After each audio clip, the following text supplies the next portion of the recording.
À ceux qui étaient avec nous tout à l'heure lors de la première table ronde. Deuxième séquence de cette journée, enfin de cet après-midi, avec Pierre Vermeren, normalien et agrégé d'histoire, professeur d'histoire du monde arabe contemporain à l'Université de Paris 1 et membre du laboratoire IMAF.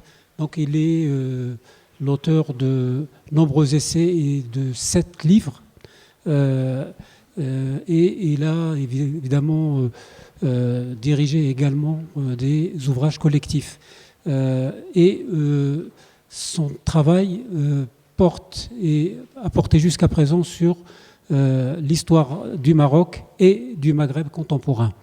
Donc nous sommes ravis de vous accueillir et d'accueillir Pierre Vermeren qui vient de faire paraître chez Belin un livre très important. D'ailleurs, vous avez rendez-vous avec lui pour le dédicacer demain. Il interviendra à la 3e table ronde également. Et son livre est intitulé « La France en terre d'islam, empire colonial et religion 19e, 20e siècle ». Et c'est une synthèse lumineuse et très profonde qui prend à rebours beaucoup d'approches, beaucoup de clichés par rapport au legs et à l'héritage colonial. Et là, on a l'occasion donc de l'accompagner dans cette réflexion et je le remercie vivement d'être parmi nous à ces rendez-vous de l'histoire. Voilà, donc je lui cède la parole. Donc c'est lui qui va animer et vous aurez l'occasion tout à l'heure donc de lui poser vos questions. Merci Pierre, merci à vous. À toi la parole. Merci.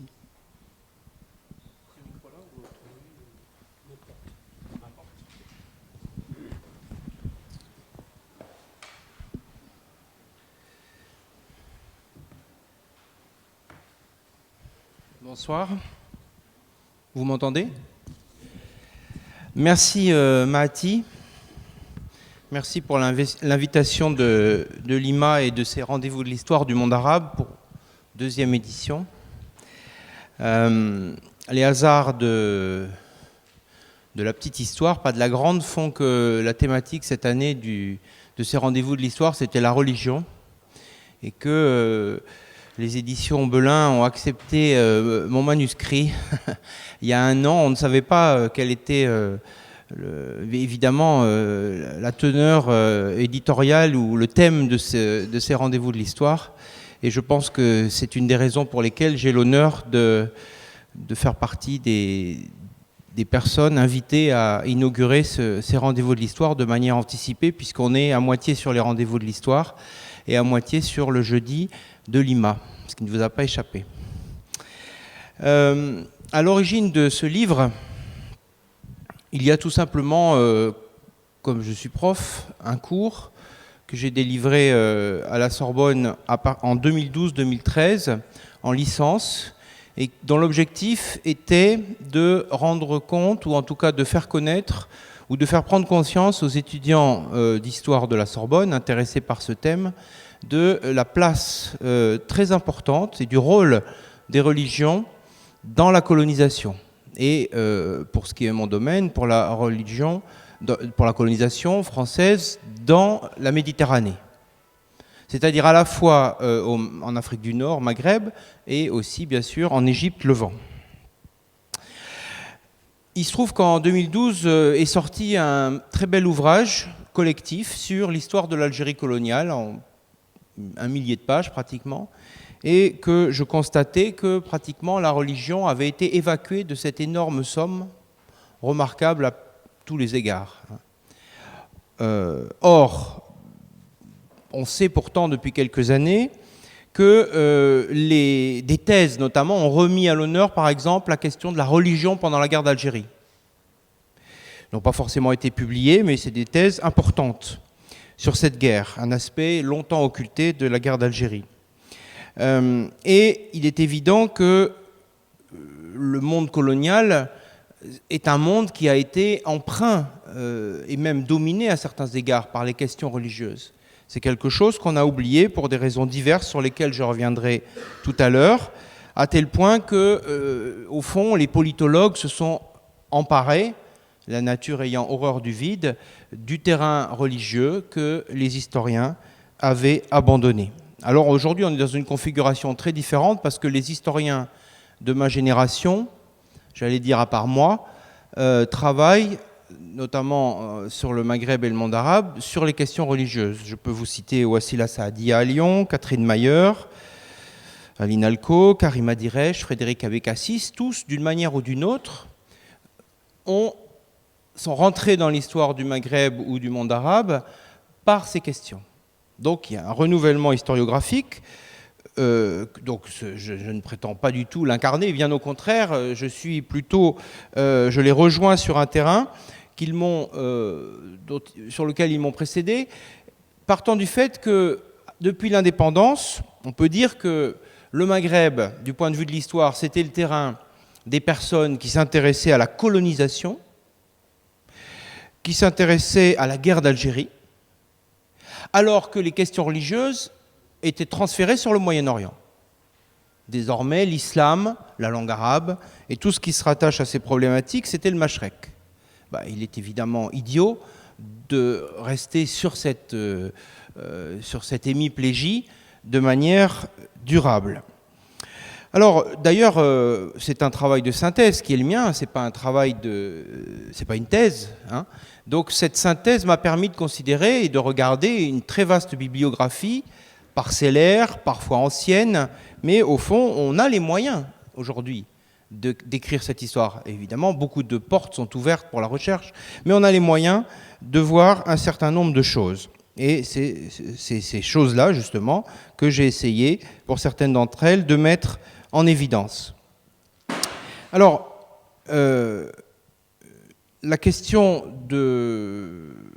En plus, je veux dire, par rapport à l'époque coloniale, si vous voulez, les questions religieuses font partie du paysage et il n'y a pas de cloisonnement. Il n'y a même pas de cloisonnement entre ce qui se passe en Égypte, Levant et au Maghreb. Il y a une continuité. Le personnel administratif, les fonctionnaires, les religieux, par exemple, pour s'en tenir à ces personnes qui traitent des affaires religieuses, circulent entre les différents espaces. Les journaux circulent, les idéologies circulent. Donc, la partition dont je parlais, il faut la dépasser, bien sûr. Alors, il se trouve qu'en plus, l'actualité, si je puis dire, nous a rejointes depuis 2015, puisque, pour les raisons que vous connaissez, les questions religieuses sont revenues sur le devant de la scène. Mais que les choses soient claires, c'est pas dans ce contexte-là que je publie ce livre-là, c'est parce qu'il y a ce contexte-là que des éditeurs se sont intéressés à mon livre. Parce que je ne peux pas accuser Belin, à qui je n'avais pas proposé mon manuscrit auparavant, de ne pas s'y être intéressé, mais il y a quelques années, ces questions-là, religion et histoire coloniale, franchement, ça n'inspirait pas les foules. Puis tout d'un coup, on se dit, ah tiens, il y a peut-être quelque chose à glaner. Alors voilà un petit peu, donc ces aspects très contemporains, je les ai brièvement évoqués dans l'introduction et la conclusion pour montrer qu'il y a une certaine actualité. C'est évidemment pas l'histoire coloniale qui va nous expliquer le monde d'aujourd'hui. En revanche, peut-être y a-t-il quelques clés ou quelques fils à tirer.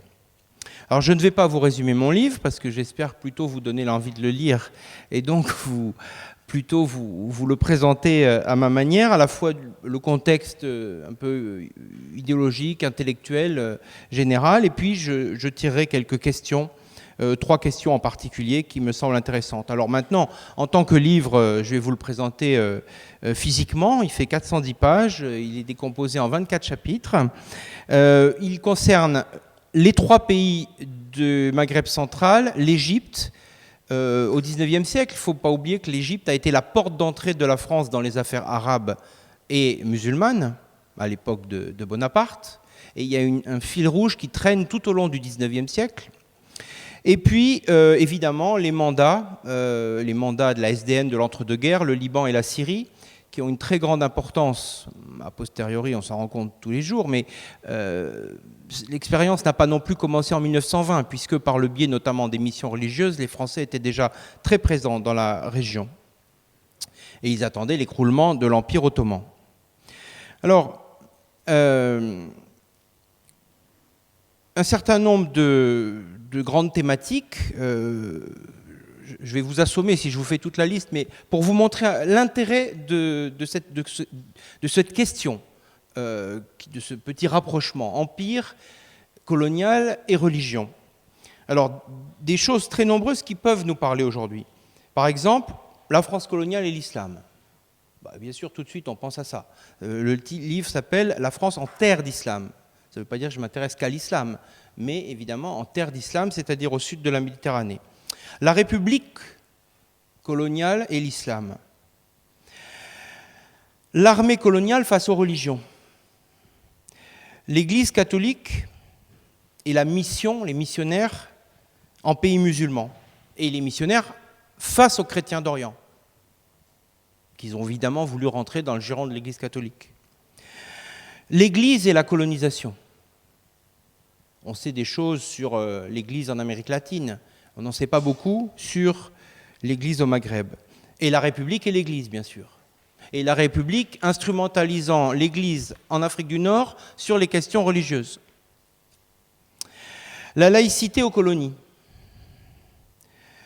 Miroir inversé de la métropole, point d'interrogation. Comment la République laïque en métropole travaille main dans la main avec les religions 700 km plus loin. Crémieux et le statut des Juifs en Méditerranée coloniale. De l'usage des confréries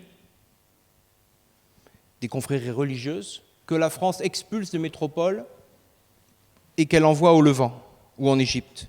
L'enjeu notamment de la francophonie. La France coloniale au Levant et sa sainte alliance avec l'Église catholique. Autre thème, autre région, quand les oulémas d'Algérie réclament la laïcité. Ça, c'est dans l'Algérie des années 40. Parce qu'ils en ont marre que l'État colonial n'applique pas la laïcité, et donc il s'occupe lui-même directement de l'islam. L'impact de l'islam sur l'Église catholique.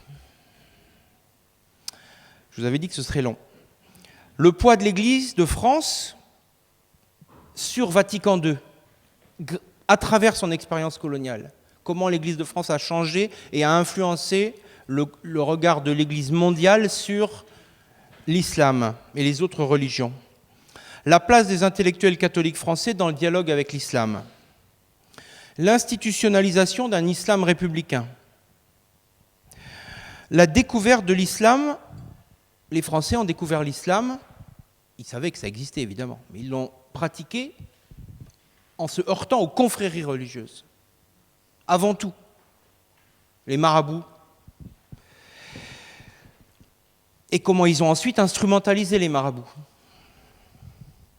Le salafisme naît à l'ombre protectrice des empires coloniaux, notamment de l'Empire britannique, parce que débarrassé du sultan d'Istanbul. Ou encore le républicanisme laïque en Tunisie versus la sanctuarisation de l'islam chérifien au Maroc. Quelques traces aujourd'hui dans les deux cas. Bon, vous voyez les types de questionnements que ces questions soulèvent. Donc c'est une histoire foisonnante et centrale. Georges Hardy, un des rares dont j'utilise la citation en en-tête du livre, un des rares théoriciens français de la colonisation. Il y en a eu 3, à ma connaissance, importants. Bon, donc c'est pas très nombreux. Ce théoricien de la colonisation a été directeur de l'école coloniale à Paris. Il dit en 1940, à propos des colonies, « La religion est partout. Rien ne s'accomplit hors de sa participation et de son accord. » Alors, c'est peut-être un fantasme d'administrateur colonial, mais il est quand même très titré. Donc, encore une fois, j'ai essayé de faire œuvre de synthèse. J'ai essayé d'attirer l'attention sur, notamment en histoire du Maghreb, un angle mort de notre histoire coloniale. Bien sûr, des choses ont été faites, notamment au Maghreb, mais le problème, c'est que les livres du Maghreb, sauf peut-être ici, on ne les trouve pas en France. Donc mes étudiants, par exemple, n'y ont pas accès.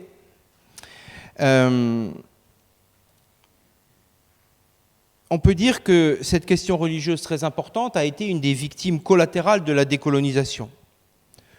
Au fond, de plusieurs biais d'ailleurs.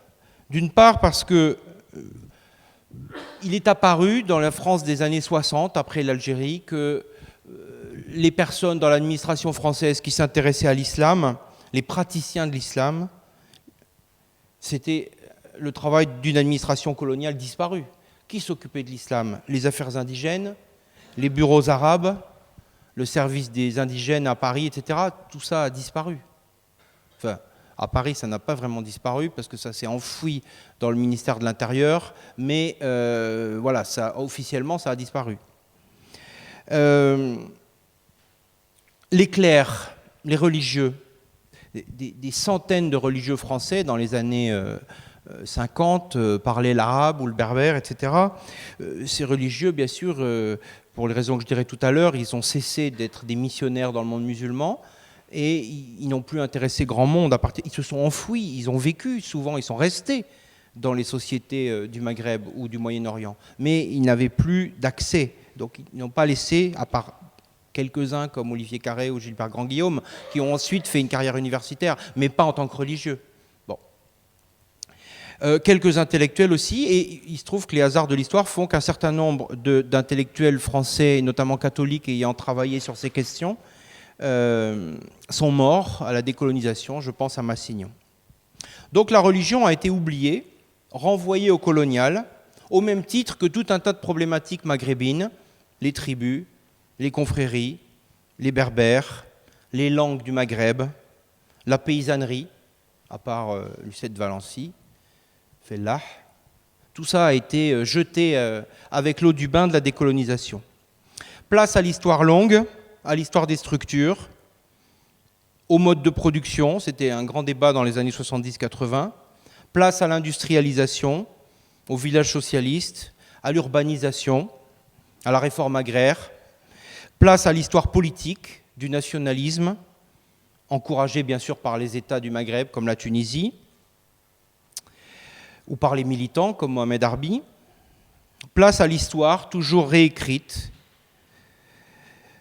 cette histoire du nationalisme qu'on a écrite, réécrite, et puis l'histoire du nationalisme algérien qui est devenu notamment un thème central de la recherche française sur le Maghreb, a fortiori avec son débouché de la guerre d'Algérie. La guerre d'Algérie, tellement bien servie par l'écriture politique puis scientifique. Donc il y a eu, au fond, toutes ces questions, comme je le disais d'une phrase tout à l'heure, toutes ces questions religieuses centrales qui ont disparu. Elles n'ont pas totalement disparu. On peut dire que les questions idéologiques, intellectuelles, religieuses ont été transférées au Moyen-Orient, en Égypte, qu'il s'agisse de l'Égypte, des oulémas, du salafisme. Bon, il y a eu le contexte des années 70, il y a eu la révolution islamique en Iran, il y a eu l'assassinat de Sadat, il y a eu la montée des frères musulmans et leur choc régulier avec le régime égyptien, il y a eu la guerre du Liban. Tous ces événements ont donné à penser que le Maghreb il vivait en dehors du temps religieux, et en tout cas de notre intérêt pour le temps religieux.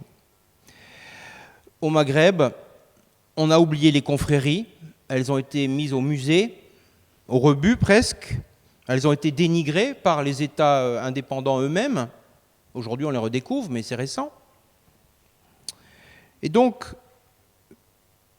on a certes raisonné, travaillé sur le Maghreb, mais quand il est revenu à la mode en France dans les années 90, le Maghreb colonial, à quoi s'est-on intéressé ?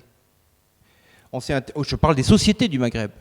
On s'est intéressé aux questions militaires, toute une école française d'histoire militaire. On s'est intéressé aux États et à leurs chefs. On s'est intéressé au nationalisme. On a rarement été plus loin. Alors, je me mets dans le lot, on est tous, c'est pas une question de responsabilité, c'est simplement que le temps des religions semblait passé et dépassé.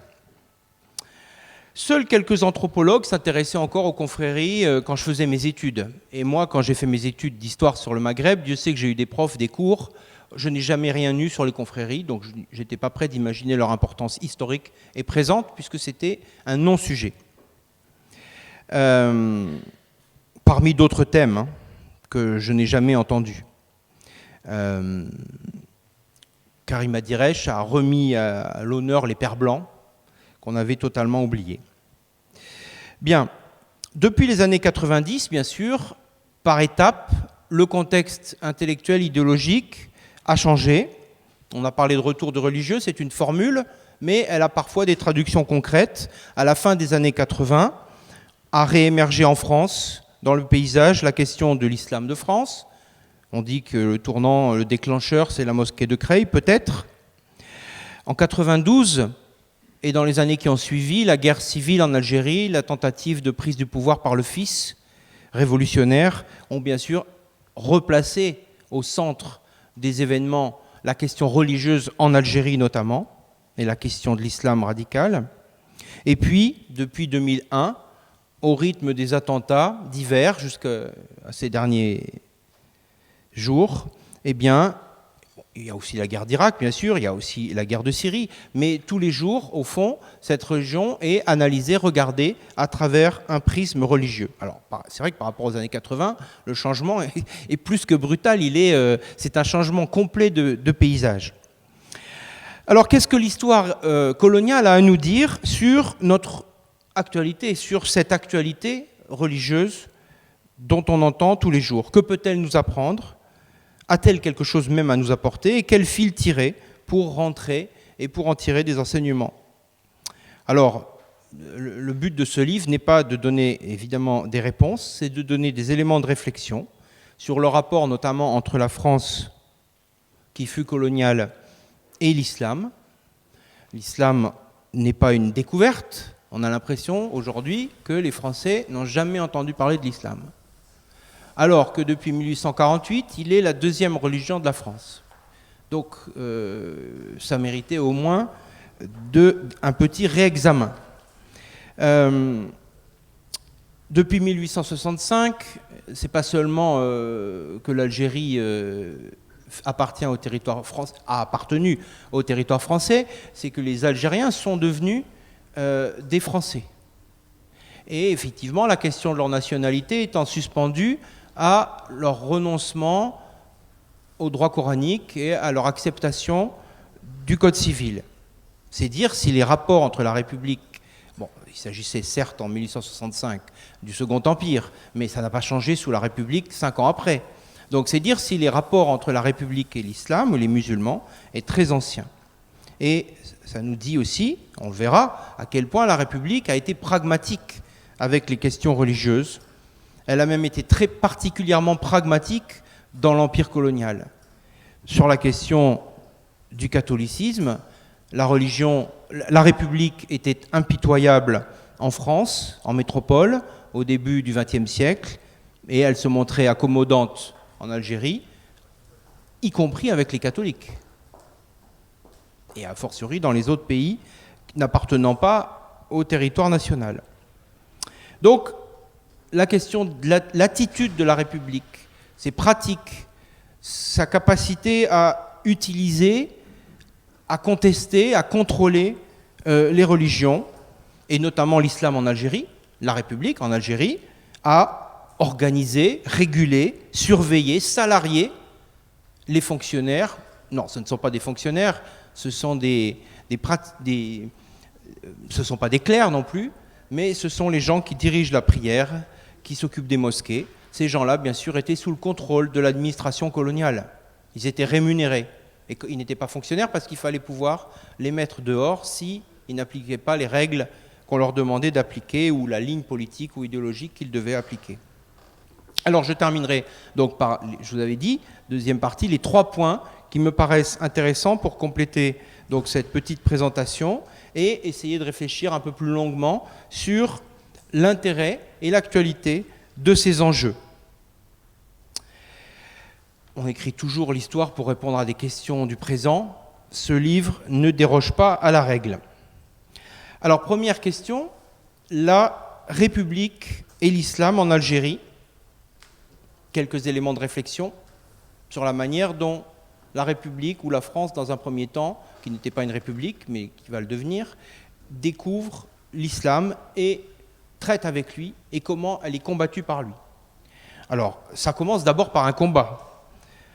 La colonisation française en Afrique du Nord commence par un choc militaire très brutal avec les confréries religieuses d'Algérie. C'est une guerre de 15 ans, 1832-1847, animée par un chef de confrérie, Abdelkader, qui proclame le djihad en 1832.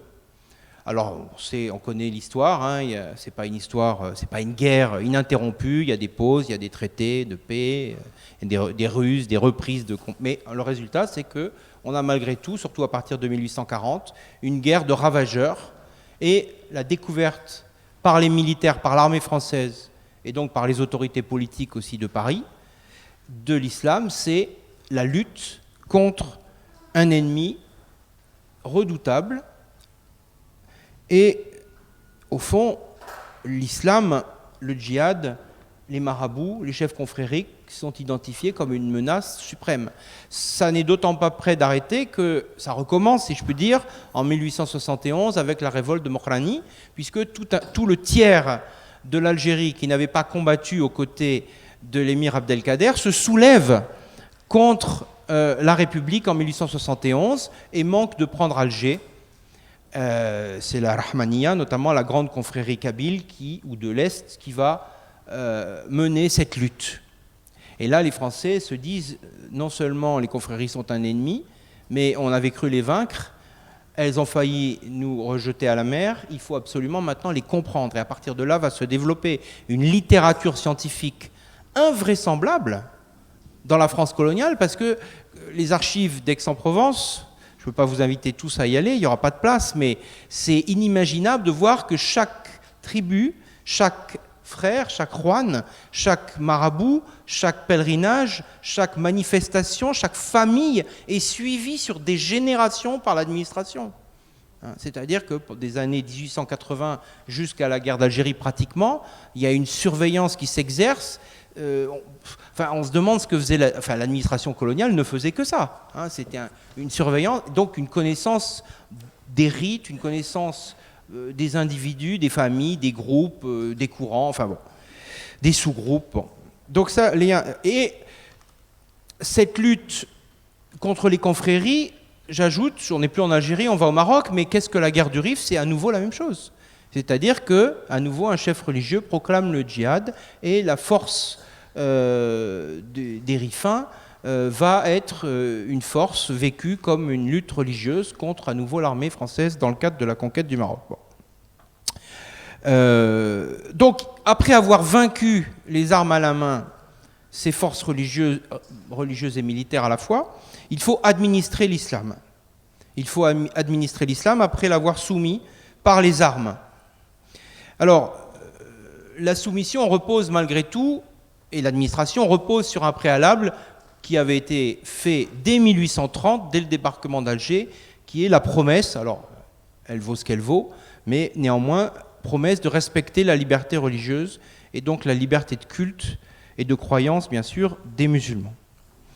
Alors, comment on administre en Algérie ? Il y a deux grandes régions d'administration de l'islam. Il y a les zones rurales et il y a l'islam urbain. En zone rurale, l'appui presque automatique va se faire par les chefs de confrérie, chefs de tribu. Les marabouts vont devenir les relais de l'administration coloniale et notamment des bureaux arabes. 80 ou plus % de la population habite dans les zones tribales, dans les zones rurales, dans les zones de montagne, etc.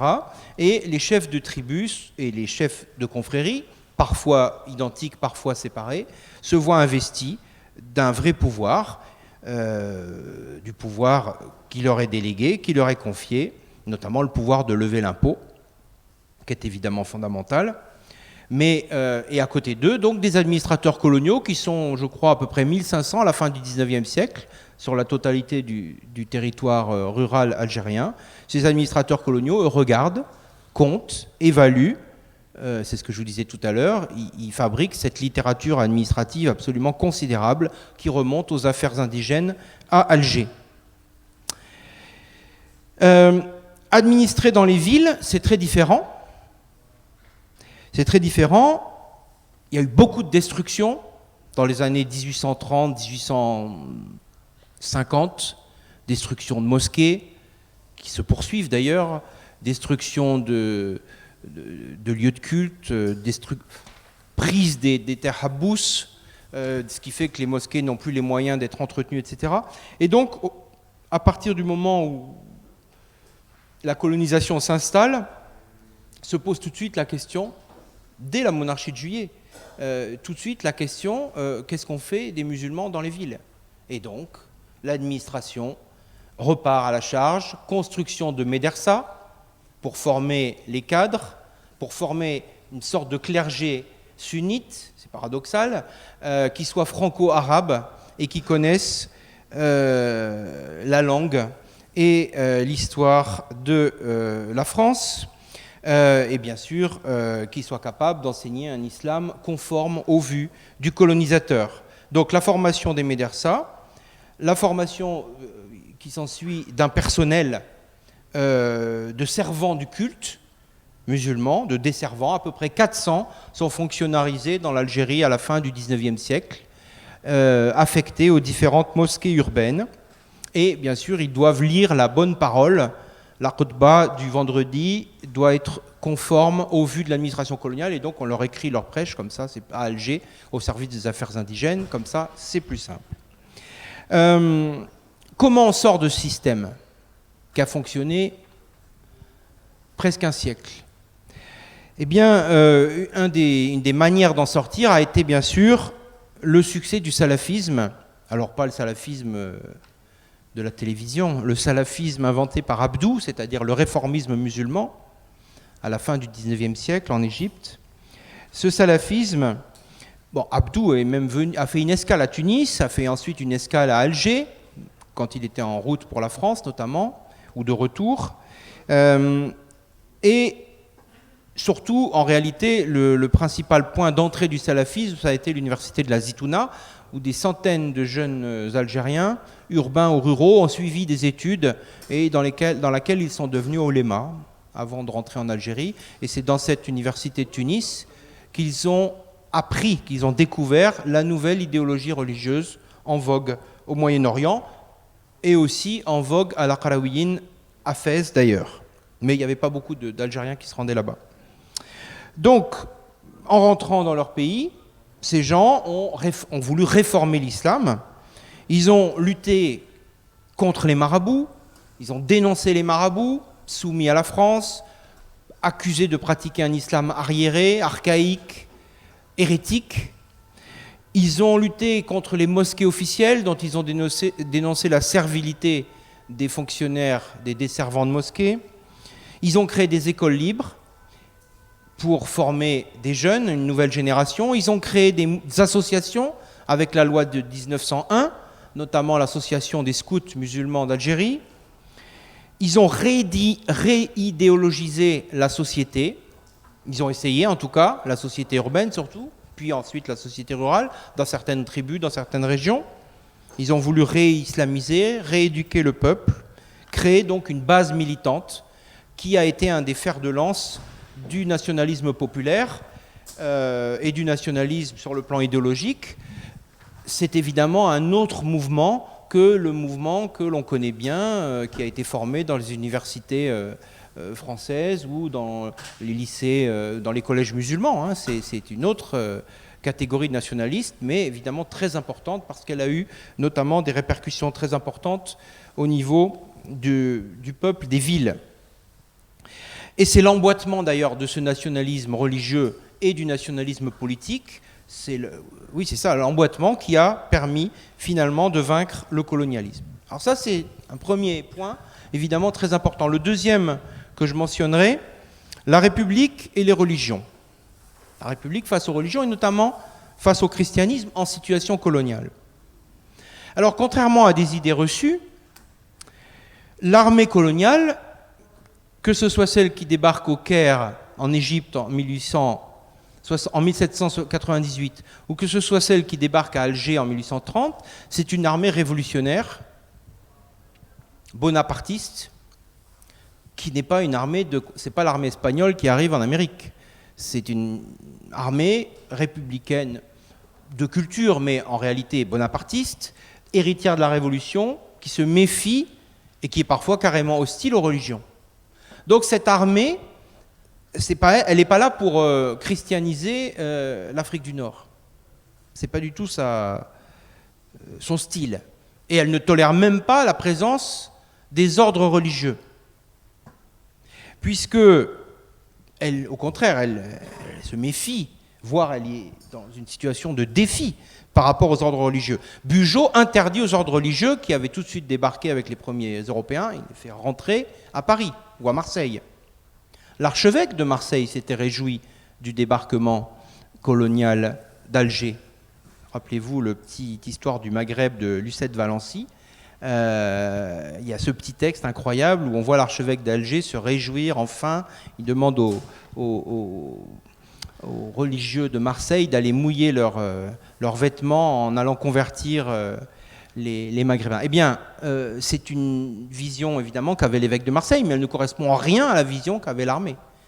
Et de même, Lyautey a chassé les religieux et les ordres religieux, ne voulant pas plus que Bugeaud d'ailleurs, pendant la conquête, être ennuyé par des religieux qui allaient lui attirer des problèmes. Donc, ils ont été exclus dans les premières décennies de l'Algérie, pratiquement jusqu'en 1868 dans le cas de l'Algérie, 67-68, l'arrivée de la Vigerie, qui a créé les Pères Blancs à cette date-là, et jusqu'au départ de Lyautey en 1926, il n'y a pas d'ordre religieux au Maghreb. Donc, ça, c'est un premier point. Ensuite, bien sûr, il y avait quand même un problème, c'est-à-dire que les Européens n'avaient plus d'église. Dans un vieux pays de tradition cléricale, ça crée des problèmes. Et les administrateurs coloniaux disent qu'est-ce qu'on va faire de ces Français livrés sans foi ni loi en Algérie, etc. Donc on va faire venir des prêtres de métropole, parfois d'Espagne, parfois d'Italie. Des prêtres débarquent, des ordres religieux reviennent petit à petit, notamment à la fin du XIXe siècle en Algérie, et puis à partir des années 30 au Maroc. Donc finalement, l'Église finit par accepter le retour de la religion pour les Européens. Et dans le cas de l'Algérie, elle accepte la religion dans des conditions très particulières, grâce ou à cause de Monseigneur Lavigerie, qui va obtenir la création des Pères Blancs. Alors lui, il a une vision très particulière de l'Afrique d'abord, qui pour lui est l'Afrique romaine, hein, donc il en est resté à une vision antique. Donc les Berbères chrétiens, l'Église chrétienne d'Afrique, d'où le mythe kabyle, etc., très puissant chez lui, sur lequel je reviens.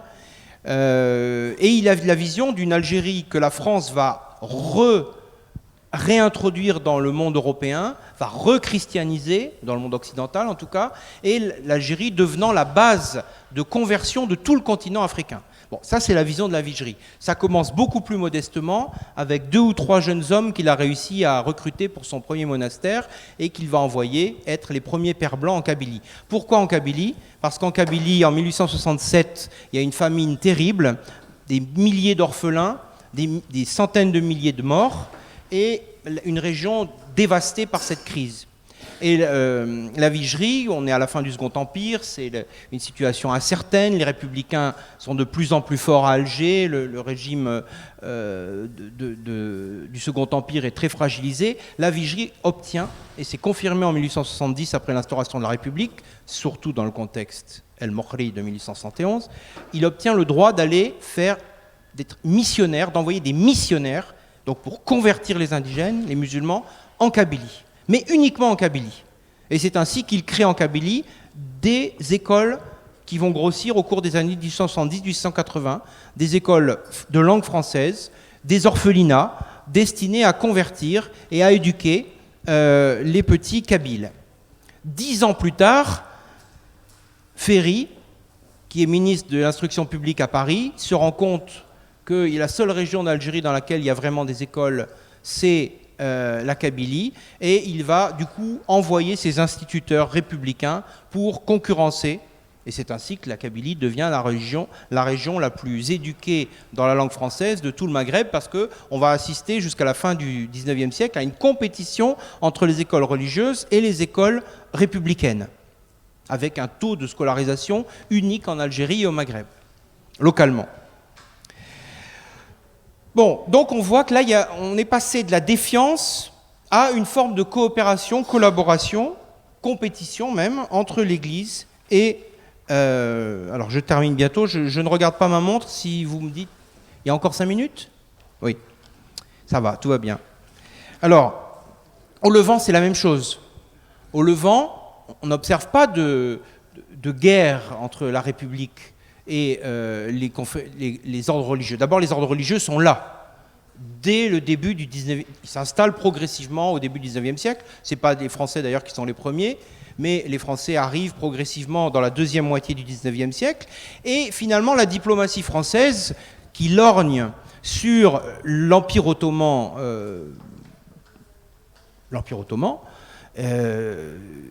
comprend l'intérêt politique d'avoir des missionnaires qui travaillent auprès des communautés religieuses, des chrétiens d'Orient, au Levant, comme c'est le cas en Égypte. Et alors là, on va assister finalement à l'émergence d'une association, on peut dire ça, qui va durer pratiquement jusqu'à la Deuxième Guerre mondiale, au Levant et en Égypte, entre la République et l'Église catholique. Alors, cette association, elle est très utile pendant le protectorat britannique sur l'Égypte, parce que les Britanniques tiennent l'école, mais les Français soutiennent les écoles confessionnelles catholiques. Et comme les Français ont expulsé des milliers d'enseignants, même des dizaines de milliers, mais il n'y en a que quelques milliers qui arrivent au Liban, en Syrie, en Égypte, des milliers d'enseignants des écoles confessionnelles expulsés en 1881, puis en 1903-1904, ils sont accueillis à bras ouverts par les consuls et par les ordres religieux au Levant, et ils vont ouvrir des écoles, des collèges, des lycées, à Beyrouth, à Damas. Et à la veille de la guerre de 14, 75 000 enfants libanais, égyptiens ou syriens sont scolarisés dans les écoles françaises. Quelle magnifique base pour préparer l'avenir, c'est-à-dire la construction des mandats au lendemain de la Première Guerre mondiale, et quelle magnifique base aussi pour diffuser des nouvelles idéologies, et notamment d'une part la Nahda, le nationalisme arabe, qui fragilise, qui mine de l'intérieur l'Empire ottoman. Je ne dis pas que ça a été télécommandé, organisé, mais finalement la rencontre est profitable pour les deux. Autre exemple, pour terminer sur ce plan-là, de solidarité ou de collaboration entre l'Église et la République. Bon, alors d'abord, ça c'est pas un exemple, mais la laïcité, elle a été très virulente en métropole, elle n'a jamais été appliquée en Algérie.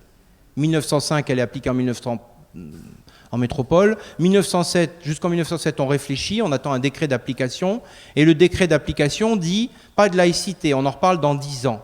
Et tous les 10 ans, on en a reparlé jusqu'à la guerre d'Algérie, et ça n'a jamais été appliqué. Donc pas de laïcité ni pour les chrétiens, parce que l'État veut contrôler les catholiques espagnols et italiens, et donc il ne peut pas leur laisser la liberté, il faut les contrôler. Et évidemment, les musulmans, vu le système dont je vous parlais à l'instant, il n'est pas question de laisser une liberté. Et donc c'est pour ça que les oulémas, à partir des années 40, réclament l'application de la laïcité. Bon. Cette collaboration, donc, elle a eu lieu aussi au Maghreb, et elle est symbolisée, pour moi c'est le tournant et c'est le début de la fin, en 1930, par le Congrès eucharistique. Le Congrès eucharistique, c'est une manifestation de la force de l'Église catholique en Méditerranée, d'un certain nombre de fantasmes aussi, la reconstruction de Carthage, la reconstruction du christianisme antique qui traînait depuis la fin du 19e siècle. Donc ça, c'est une réalité qui aboutit, enfin une réalité idéologiques en tout cas, ou des représentations, qui renvoie d'ailleurs à un catholicisme qui était encore très puissant en France. Il était très puissant au XIXe siècle jusqu'à la guerre de 14, affaibli comme toute la France par la Grande Guerre, mais néanmoins encore puissant, suffisamment puissant dans les années 20 pour penser qu'il avait encore des moyens tels que cette propagande organisée à Tunis par le congrès eucharistique de Carthage et par les manifestations d'ailleurs la même année du 1500e anniversaire de la mort de Saint-Augustin, qui donne lieu aussi, alors on peut acheter son pack croisière pour aller de Marseille à Tunis et en Algérie pour faire tout le pèlerinage au cours de l'année, de l'été 1830, etc. Mais à partir de là, ça entraîne des protestations et la République comprend qu'elle est allée trop loin parce que ça donne un prétexte en or aux nationalistes maghrébins pour dénoncer jusqu'au Maroc l'attitude colonisatrice et surtout l'attitude confessionnelle de la République qui veut re-christianiser les Berbères, etc., etc. Donc ça devient des usages politiques et à partir de 1930, on a une divergence entre l'Église et la République, après avoir eu beaucoup de collaboration. Cette divergence d'ailleurs, les deux pensent qu'il faut diverger. L'Église catholique sent que le nationalisme monte et que comme elle veut rester après la colonisation, elle doit se dissocier de la République coloniale. Et la République, elle, pour ne pas être soupçonnée de prosélytisme, doit aussi se dissocier de l'Église. Donc il y a un accord à l'amiable qui fait que chacun reste chez lui jusqu'à la fin de la période coloniale. Troisième et dernier point, l'Église face à l'islam. Alors comme je vous le disais au départ, une vision dure, missionnaire, prosélyte, la propagande de la foi, encouragée dans le monde entier, comme en Afrique, en Asie, etc. Mais une propagande qui tombe à vide, puisque l'armée française, comme je vous le disais, interdit aux religieux de débarquer au Maghreb. Même quand ils débarquent, ils les remettent dans le bateau. Les jésuites ont essayé d'aller en Kabylie dès les années 1840, mais tout de suite, ils ont été raccompagnés. Alors finalement, l'expérience va reprendre plus tard, je vous le disais, avec les Pères Blancs en Algérie dans les années 1870, et puis au Levant, dont je vous ai parlé aussi, autour de tout un tas d'ordres religieux, les jésuites, les dominicains étant les plus connus, mais les congrégations religieuses enseignantes, et notamment féminines, par dizaines sont présentes au Moyen-Orient. Résultat très maigre, la phase missionnaire, qui consiste à convertir au christianisme et au catholicisme en particulier des orientaux ou des maghrébins, échoue. Alors d'abord, ce n'est pas très brillant vis-à-vis des chrétiens d'Orient, parce que les chrétiens d'Orient sont furieux qu'on veuille leur prendre leurs ouailles. Donc très vite, Rome va dire, bon, il faut mettre la pédale douce. Quelques conversions de juifs, quelques conversions de musulmans. Le seul cas un peu important, c'est en Kabylie, notamment autour de l'histoire des écoles et des orphelinats dont je vous parlais, qui finit par créer une communauté catholique ponctuelle, très petite par rapport à la société kabyle d'ailleurs, entre parenthèses, mais des groupes, alors qu'ailleurs, au Maroc, au Levant, en Égypte, ce sont uniquement des individus souvent, de valeur. Certains sont connus, sont devenus même des religieux, parfois au Vatican, etc., mais c'est des individus. Donc l'Église fait le constat d'une résistance culturelle et spirituelle des musulmans. Toutes les congrégations font ce constat, que ce soit en Égypte, au Levant ou en Afrique du Nord. Et donc, progressivement, on va assister à un changement de discours, changement des pratiques missionnaires. Dans un premier temps, ils se disent, bon, on apprend l'arabe classique pour aller faire de la mission en Kabylie, ça ne sert à rien, il faut apprendre le kabyle. Bon. Ensuite, ils disent il faut qu'on habite avec les habitants. Donc, ils habitent avec les habitants, etc. Ça, c'était le début, mais ils essayent d'augmenter. Bon, ça ne marche pas beaucoup mieux. Donc, progressivement, le constat de l'échec de la mission va être dressé. Et il est dressé en 1937 à une conférence en Kabylie qui se tient à Bounour. Des Pères Blancs de tout le Maghreb arrivent dans cette petite ville et en 2 jours, ils font le constat. Et il réoriente désormais l'action de l'Église sur la voie tracée par Charles de Foucault au début du XIXe siècle chez ses Touaregs, dans le grand sud algérien. L'idée est désormais non plus de convertir, mais de vivre avec, de vivre ensemble, de vivre en milieu musulman et pour cela d'adopter la culture, la langue, l'habitat, les pratiques quotidiennes, etc. Alors, cette nouvelle vision du christianisme en pays musulman bénéficie notamment, pour prendre un exemple, dans les populations touareg ou dans les populations kabyles, on va avoir des pères blancs qui vont se mettre à écrire, à travailler, à produire des connaissances incroyables sur ces langues et sur cette société. Charles de Foucault l'avait déjà fait avec la langue des Touaregs. Mais ce n'est pas seulement chez les Berbères, on va avoir la même chose à Tunis avec l'IBLA, l'Institut des belles lettres arabes, qui devient une institution de connaissance, de découverte de la société tunisienne. Et on aura la même chose au Maroc, avec la Source, créée beaucoup plus tard, qui sera aussi et puis Tibherine, évidemment, en Algérie. Bon, dans des registres différents, mais on voit bien qu'on est sur quelque chose de nouveau. Et là où je voulais en venir et terminer, c'est de dire qu'on est passé donc du triomphalisme ou de l'arrogance ou de la mentalité missionnaire à une nouvelle mentalité, et que, avec le soutien de Massignon et de tout un tas d'intellectuels par ailleurs, et que c'est cette ligne-là qui va réorienter la politique mondiale de l'Église catholique vis-à-vis des musulmans et vis-à-vis des religions autres, mais surtout vis-à-vis des musulmans, et c'est cette ligne qui va s'imposer à Vatican II et qui va être la nouvelle doctrine officielle et internationale de l'Église catholique. Et ben, elle a été inventée au Maghreb, notamment en Kabylie. Et donc, voilà, ça c'est quelque chose qui est intéressant. Voilà, alors vous voyez, j'ai pris ces trois axes parmi d'autres pour vous mettre un peu l'eau à la bouche. Et voilà, j'espère que j'ai pas été trop long et je vous remercie. Et je ne sais pas quelle heure il est, mais il y a la place pour quelques questions ou pas? Oui.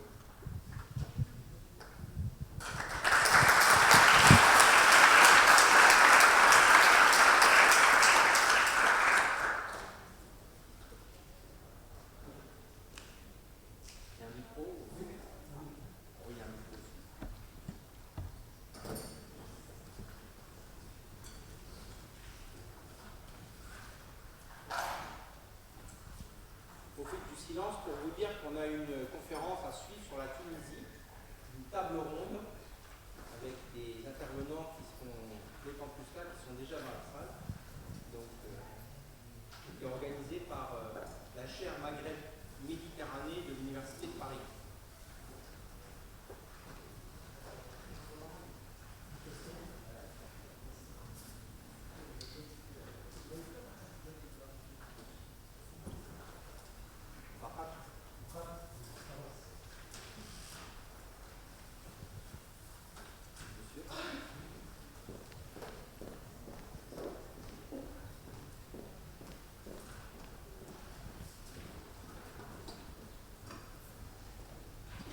Merci pour cet exposé. Avez-vous une explication pour cette perte de mémoire collective de la métropole sur le fait musulman, le fait qu'on s'imagine que les musulmans ont débarqué en France, en gros, dans les années 70 ou peut-être 60 ?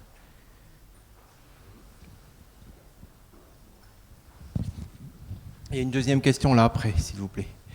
Pour commencer par cette réponse, vous savez, la fin de la guerre d'Algérie, ça a été vraiment une coupure radicale dans l'histoire, et surtout, ça a été, il y a eu une volonté d'oubli. Je ne vais pas refaire mon Stora, mais l'amnésie, la politique d'oubli, voilà, l'idée globale, c'est que cette histoire s'est terminée. C'est fini. Voilà. Il y a bien quelques travailleurs émigrés en France, il y a 400 000 Algériens à la fin de la guerre, 350 000 Algériens travailleurs en France en 1962. Bon, ils sont perçus comme des gens de passage qui repartiront. Donc pourquoi s'occuper de l'islam puisque c'est fini?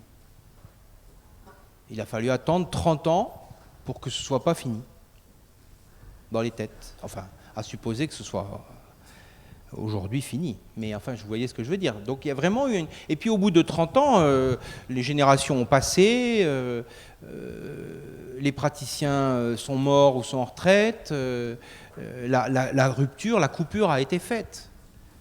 Et l'administration n'a pas de mémoire. L'administration n'a pas de mémoire. La mémoire, elle est dans les archives, mais les archives, c'est nous qui les regardons, quand on veut bien les regarder. Donc...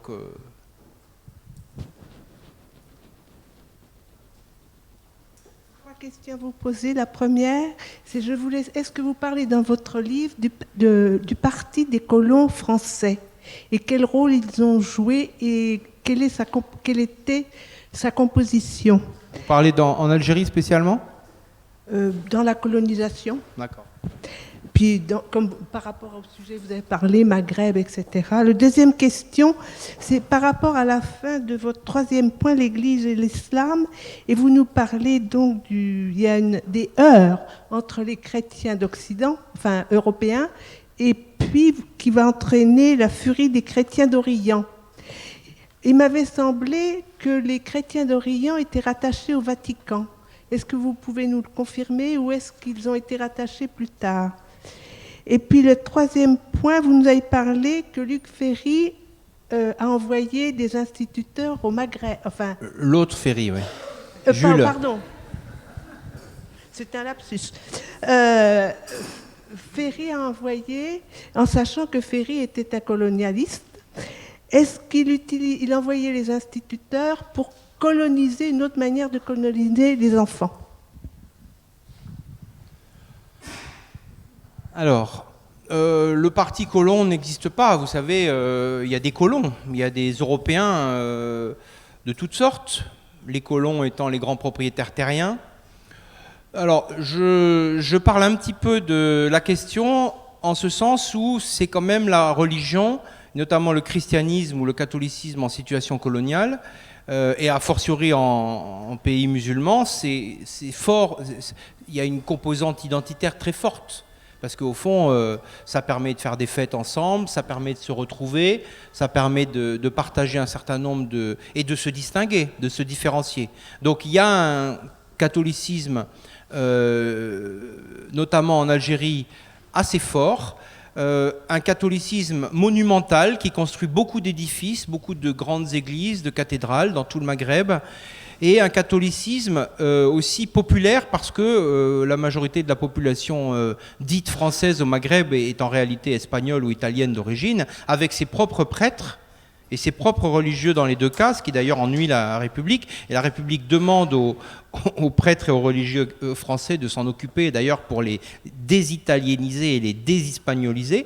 Voilà, donc vous voyez, il n'y a pas vraiment d'homogénéité. À part ça, vous avez toute une partie du personnage militaire ou administratif ou colonial qui n'est pas catholique, qui est plutôt d'obédience franc-maçon, etc., qui se méfie des religions, voire qui n'est pas très favorable du tout. On le voit au moment du congrès eucharistique, notamment quand il y a des subventions qui sont votées et où plusieurs loges de Tunis et d'Alger réclament l'abandon de ces subventions, etc. La deuxième question, c'était... Oui, les relations entre le Vatican... Oui. Non, alors les chrétiens d'Orient ne sont que marginalement catholiques. C'est-à-dire que les Libanais, les Maronites reconnaissent l'autorité de Rome. Vous me corrigerez si je me trompe. Un certain nombre d'églises reconnaissent l'autorité de Rome, mais une grande partie... Alors évidemment, les Égyptiens, les Coptes ont leur propre pape, et une grande partie sont orthodoxes, et donc ont leur propre patriarche, leur propre hiérarchie cléricale, et ne reconnaissent pas l'autorité de Rome. Alors, ça c'est une première chose. Ensuite, il y a des bagarres entre les églises d'Orient, il y a des bagarres entre le Vatican, certaines églises, il y a des bagarres entre les Français et les Italiens, parce que tous les deux, les Italiens... qui ont envoyé depuis des siècles des franciscains dans toute la Méditerranée, considèrent que c'est eux qui ont la légitimité pour démarcher auprès des chrétiens d'Orient. Et la France, évidemment, comme elle a des ambitions politiques et militaires, elle considère à l'inverse que c'est religieux. Donc voilà, tout ça remonte au Vatican, tout ça pose des problèmes. Et alors, au bout d'un moment, le Vatican dit, il est obligé de trancher, il est obligé de dire ça relève des Français, ça relève des Italiens. Occupez-vous de vos ouailles, ne vous occupez pas des gens de cette église, etc. Donc c'est voilà, c'est les églises du Moyen-Orient. Et la troisième question? Oui. Ferry, vous savez, il est à la fois colonial, républicain, et évidemment en faveur du développement de l'école. Il ne voit pas la contradiction. Pour lui, envoyer des instituteurs en Bretagne ou en Kabylie, c'est la même chose. Il s'agit d'arracher les gens à la sauvagerie. Alors, c'est pas la sauvagerie qui va employer comme terme. Ça, c'est un méchant terme que j'emploie. Mais c'est extirper l'archaïsme, faire rentrer les gens dans la raison, dans la culture, dans la langue française, etc. Donc, c'est très compliqué parce qu'aujourd'hui on projette évidemment la France coloniale, mais de mon point de vue, pour les républicains parisiens, l'attitude qu'ils adoptent envers certaines populations métropolitaines, ou a fortiori extra-métropolitaines, n'est pas très différente. Je ne pense pas que lui voit le problème. Nous, on le voit très bien, évidemment.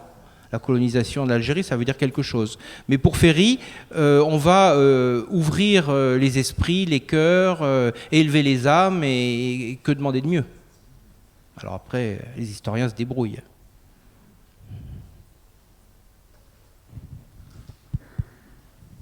Moi, j'avais une question par rapport à cette question justement donc, de la gestion de la religion dans les colonies. Il y a certains historiens, et je pense notamment à Pierre-Jean Luizard et à Christophe Harrison, qui expliquaient que justement, il n'y a pas eu réellement de politique cohérente, puisque si on avait envie de dégager la gestion vraiment religieuse, c'était éventuellement de faire une thèse sur chaque administrateur colonial pour savoir à quel point ça a été différent. Et donc, je me demandais comment justement aborder cette question-là. Essayer de dégager la gestion religieuse dans les colonies en l'absence de cette cohérence entre guillemets. Oui, c'est une bonne question. Il n'y a jamais, je crois, de politique coloniale internationale cohérente à l'échelle de l'Empire. C'est toujours ponctuel. L'attitude, évidemment, de Lyautey par rapport au sultan du Maroc, elle est unique. Il y a eu ça nulle part ailleurs. La politique scolaire que Ferry impose en Tunisie, on ne la retrouve nulle part ailleurs, sauf en Kabylie, mais pour d'autres raisons, etc. Donc, la colonisation, c'est quelque chose de très souple, parce que ça brasse des espaces immenses, des périodes, des pratiques, des civilisations. Bon. Donc, chacun se débrouille comme il peut. Alors après, on peut voir au niveau des institutions, bien sûr qu'il y a une doctrine de la mission à Rome. Ça, c'est clair. De la même manière que l'armée française, en fonction des périodes, elle mène des politiques relativement cohérentes. Par exemple, quand je disais qu'en débarquant, ils ne veulent pas entendre parler des questions religieuses, ça, on le retrouve aussi bien au Maroc qu'en Algérie qu'ailleurs. Bon. Mais qu'en Tunisie, par exemple. À part ça, il faut faire du coup par coup. Hein. C'est pour ça que c'est assez fin et assez compliqué. Et on ne peut pas dire, voilà, il y a eu ça, d'une manière globale. Donc moi, j'ai repéré, je vous ai dit, hein, pour les rapports, par exemple, entre la République et l'Église, on voit des moments... alors d'abord, ça ne commence pas en 1830, ça commence en 1870. En 1870, ça commence... Bon, les problèmes politiques prédominent, puisqu'il y a Mokrani, etc. Donc au début, il y a une tolérance. Ensuite, il y a une concurrence. On observe à certains moments une coopération, et puis à d'autres, ça dépend même en Algérie des gouverneurs, parce qu'il y a des gouverneurs en Algérie, comme d'ailleurs des résidents généraux à Tunis, qui certains sont hostiles envers les religions, d'autres sont favorables aux religions, que ce soit d'ailleurs l'islam ou le christianisme, vous voyez. Donc, il faut faire du cas par cas. Et puis, on essaye parfois un peu de s'élever quand on arrive à faire des ponts. Vous parliez de Massignon tout à l'heure. Des répercussions sur Vatican II. Quels sont ses contemporains dans les autres pays du Maghreb qui justement encourageaient le dialogue interreligieux? Vous savez, les grands évêques de la décolonisation au Maghreb, que ce soit au Maroc ou que ce soit Duval en Algérie, pendant la guerre d'Algérie, on va retrouver des gens qui ont une volonté de dialoguer avec les musulmans. Enfin, c'est pas seulement qu'ils ont la volonté, c'est qu'ils le font, de promouvoir le dialogue plutôt que l'affrontement, et de promouvoir la convivence plutôt que la prédication. Donc il y a un certain nombre de figures d'intellectuels comme Massignon, il y a un certain nombre d'évêques, comment il s'appelle l'évêque du Maroc, Amédée, quelqu'un va m'aider peut-être, ou je ne sais pas si vous le savez, à m'aider, ça me reviendra. Et par contre, Monseigneur Duval en Algérie. Et puis, il y a des ecclésiastiques. Par exemple, le père Périguer, qui est un ermite qui vit dans le Moyen Atlas au Maroc pendant 30 ans, dans un trou qui s'appelle El Kbeb. Voilà, il vit 30 ans dans sa montagne, il appelle ça dans son trou de chacal, et il vit là-dedans avec tout. Et à son enterrement, tous les berbères de la région viennent en disant lui, c'était un vrai musulman. Bon. C'était un vrai croyant, etc. Donc, donc c'est à tous les niveaux, si vous voulez. Il y a des ordres religieux, il y a des ermites, il y a des évêques, il y a des prêtres, il y a des intellectuels laïcs, il y a des religieux qui deviennent des intellectuels défroqués. Enfin, il y a toutes sortes de gens. Voilà, donc il n'y en a pas énormément. Et c'est plutôt à rebours du clergé colonial, parce que le clergé colonial, il était avec son peuple colonial et ils n'étaient pas très, comment dirais-je, ils étaient remontés contre les musulmans, surtout pendant la phase de décolonisation. C'était très tendu les relations, bon, pas seulement en Algérie. Et donc le clergé, évidemment, quand vous vivez dans un village à El Kbeb, dans la montagne du Moyen Atlas ou à Tibherine, c'est pas la même chose que quand vous vivez à Bab el Oued, dans le milieu pied noir, surexcité par la fin de l'Algérie française.